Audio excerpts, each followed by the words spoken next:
Nak menabung emas fizikal tapi nak jimat kos tuan-puan? Tonton video sampai habis sebab saya nak kongsikan satu rahsia penting tuan-puan. Cara menabung mudah dan murah melalui Pabigo tuan-puan. Ramai tuan-puan yang suka beli emas fizikal dalam bentuk kecil. 0.5 gram, 1 gram, setengah dinar, 5 gram secara terus. Tapi tuan-puan, tahukah tuan-puan, kos pembuatan emas yang dalam saiz kecil ni tuan-puan sebenarnya jauh lebih mahal. Jadi tuan-puan, ada satu cara yang lebih bijak dan lebih murah tuan-puan untuk anda dapatkannya tuan-puan. Caranya adalah dengan melalui akaun Emas Gap Pabigo. Anda boleh kumpul sedikit demi sedikit. Contoh, tuan-puan boleh menabung 100. 100 tu akan ditukarkan ke dalam bentuk gram. Bila gram dah cukup tuan-puan, barulah tuan-puan boleh arahkan sistem untuk keluarkan emas tuan-puan.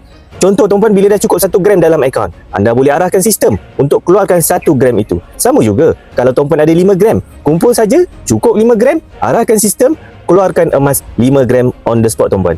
Jadi tuan-puan, dengan cara ini, tuan-puan dapat memiliki emas fizikal yang kecil tanpa perlu bayar kos pembuatan yang tinggi. Sangat menjimatkan tuan-puan. Nak belajar cara menabung emas rendah bajet RM100?